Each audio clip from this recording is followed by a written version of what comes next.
En este apartado vamos a estudiar unos cuerpos que no son poliedros, sino que tienen una superficie curva. En los ejercicios que hemos hecho en los apartados anteriores, ninguno de las figuras de los poliedros tenía una superficie curva. A partir de aquí sí, ¿vale? Y dentro de las que tienen superficie curva vamos a ver uno de ellos que por importancia son los cuerpos de revolución. Bien, aquí tenéis la definición. Los cuerpos de revolución son cuerpos redondos engendrados por una figura plana que gira 360 grados alrededor de un eje, ¿vale? La definición es sencilla y yo creo que también es bastante fácil de entender. Los tres casos que vamos a estudiar los tenemos aquí. En el primero, que será el cilindro, se origina al girar un rectángulo alrededor de uno de sus lados, ¿vale? En este vamos a tener una superficie curva, que será, cuando lo revolucionemos, será esta, y dos superficies curvas, que van a ser sus bases, ¿vale? En el segundo vamos a tener un cono, que es el resultado de girar un triángulo rectángulo alrededor de uno de sus catetos, ¿vale? En el cono vamos a tener una superficie curva, que va a ser esta de aquí, y una superficie plana, que va a ser su base.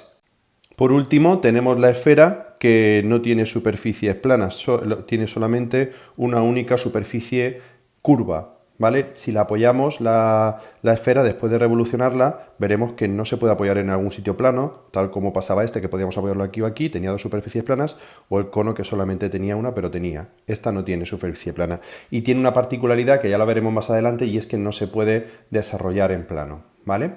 Bien, antes de empezar con los siguientes apartados, deciros que la fórmula de cálculo de estas siguientes figuras que vamos a ver son exactamente iguales que lo que hemos visto. Es decir, hay un área lateral, hay un área total y hay un volumen. Las áreas laterales y totales, las fórmulas cambiarán porque ahora tenemos superficies curvas que no teníamos antes, pero básicamente hay que calcular el área lateral para tener el área total y luego el volumen, pues igualmente con la fórmula que nos tenga. Vamos a ver los siguientes apartados. La primera figura que vamos a ver es el cilindro. Como hemos dicho, es un cuerpo de revolución que está engendrado por un rectángulo al girar 360 grados alrededor de uno de sus lados. Bien, tenemos en principio las fórmulas para las áreas y la fórmula para el volumen, que las vamos a ver ahora más tarde. Te comento ahora un poco las partes de lo que sería el cilindro. Vamos a tener, en primer lugar, dos bases, que van a ser ¿qué? Pues van a ser dos círculos, ¿vale?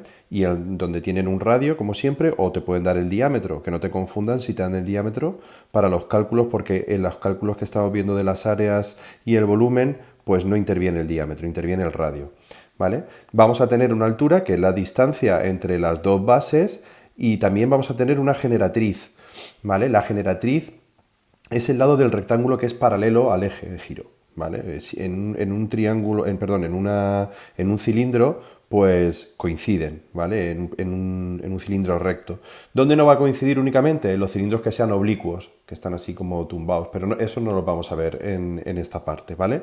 Así que estas son las partes que tenemos y, bueno, la superficie lateral es el desarrollo plano de toda esta parte, de toda la generatriz. Vamos a verlo más detenidamente. Aquí tenemos el desarrollo plano del cilindro. Por ejemplo, imagínate que este cilindro que ves aquí estuviera hueco y le pegamos un corte.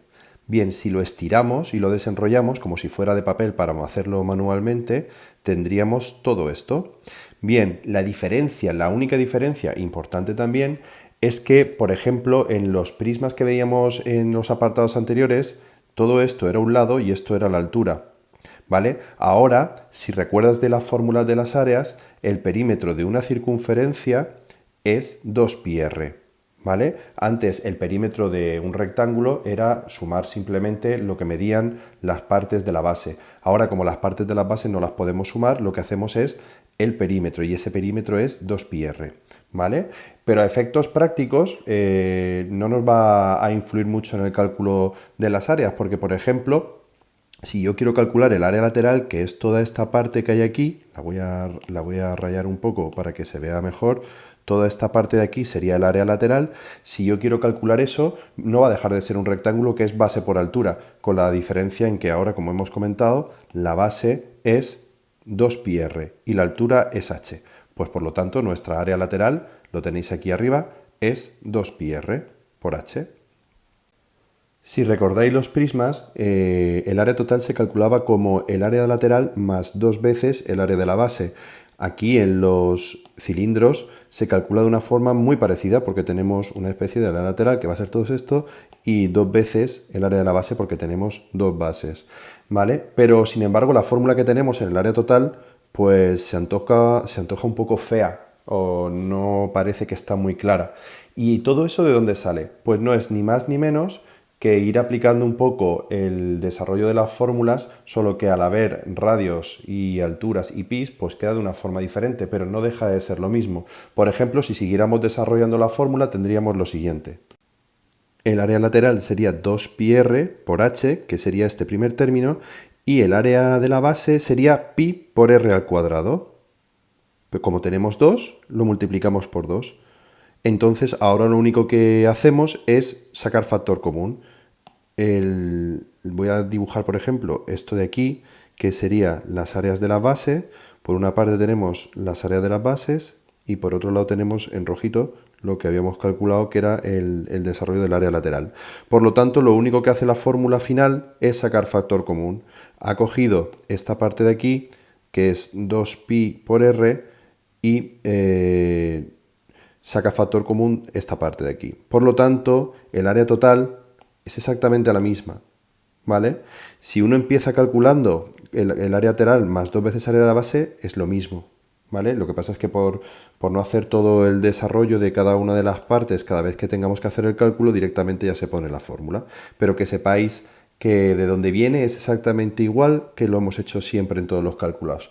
El área lateral más, en este caso, por ser un cilindro, tiene dos bases, dos veces el área de la base. Por último, para calcular el volumen, pues igual que en los prismas, es el área de la base por la altura. Es decir, todo el área que tengamos de esta base lo tenemos que multiplicar por esta altura. Y el resultado final es pi r cuadrado, que es el área de una de las solas de las bases por la altura. Bien, yo creo que con esto prácticamente está cerrado este apartado. Voy a resolver un par de ejemplos para que lo veáis y finalizamos. En este primer ejemplo nos piden que hallemos el área lateral y el área total de un cilindro con estas dimensiones, 16 centímetros de altura y 24 de diámetro. Ojo porque todas las medidas de las fórmulas van en radio, por lo tanto tenemos que el diámetro es igual a dos veces el radio y que por lo tanto si el diámetro es 24 centímetros, el radio va a ser la mitad, 12 centímetros. Con esto ya podemos empezar a aplicar todas las fórmulas. Por ejemplo, lo primero que nos piden es el área lateral. Esto sería para el área lateral y para el área total, sustituyendo la misma fórmula.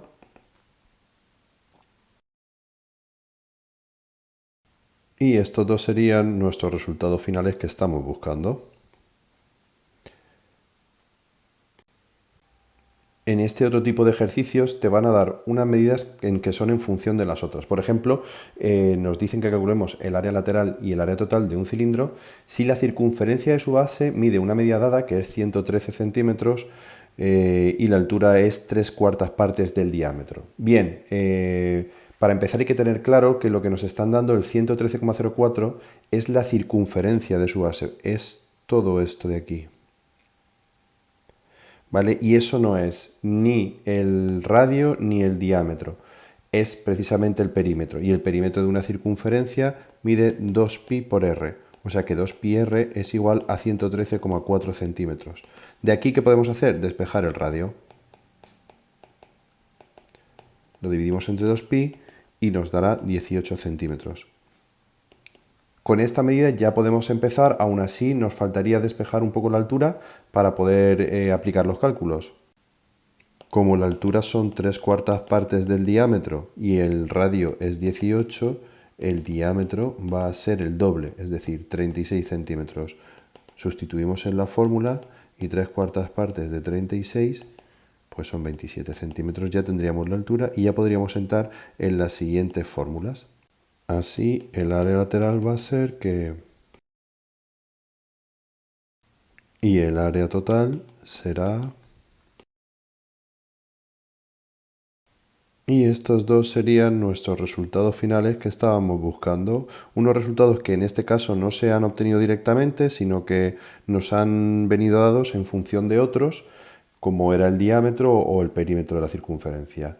Estos serán los ejercicios, yo creo, más difíciles que nos podemos encontrar para este nivel. Con esto hemos terminado el apartado.